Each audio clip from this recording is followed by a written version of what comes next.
Alam niyo na ba yung update? Lalabas si Gutesa, may kasama pang isa. Di ba? Uulitin ko.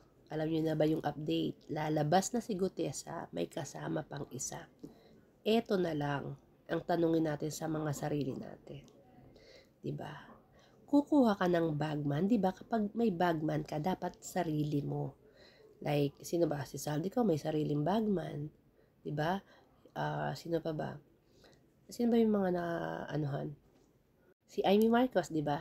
Papunta na sa kanya yung investigasyon may sarili rin siyang bagman. Ngayon, punta tayo kay Romualdez.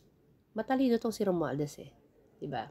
So kung matalino siya, bakit kukuha siya ng bagman na bodyguard ni Inday, ni Sara Duterte? O di ba? Ganyan ang mga kagaguhan dito mga witness ni Marcolecta.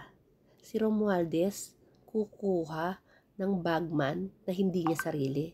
Siyempre, pag kumuha ng bagman yan, sarili niya. Ba't niya kukunin ang isang bagman na galing, na alam niyang bodyguard ni Inday Sara? O, diba? Matalino yan. O, diba? So, bakit siya kukuha ng ibang bagman? Kung yan, merong mga ganyan, kukuha siya ng bagman na sarili niya. Na kapag nagkabukingan, ang bagman na yan, ang ikakanta, yung ibang politiko, hindi siya. Kasi bawat bagman, meron din po yan commission. Meron din silang mga porsyento. Kumikita rin po sila sa pagiging bagman. Ang agreement dyan, kapag nagkabukingan, hindi mo ikakanta yung amo mo. Ang ikakanta mo, yung iba, ituturo mo sa iba. Magpo-point ka ng finger sa iba. So, uulitin ko ang question, bakit kukuha si Romualdez ng bagman na manggagaling sa mga security ni Inday? Dapat matalino tayo mag-isip.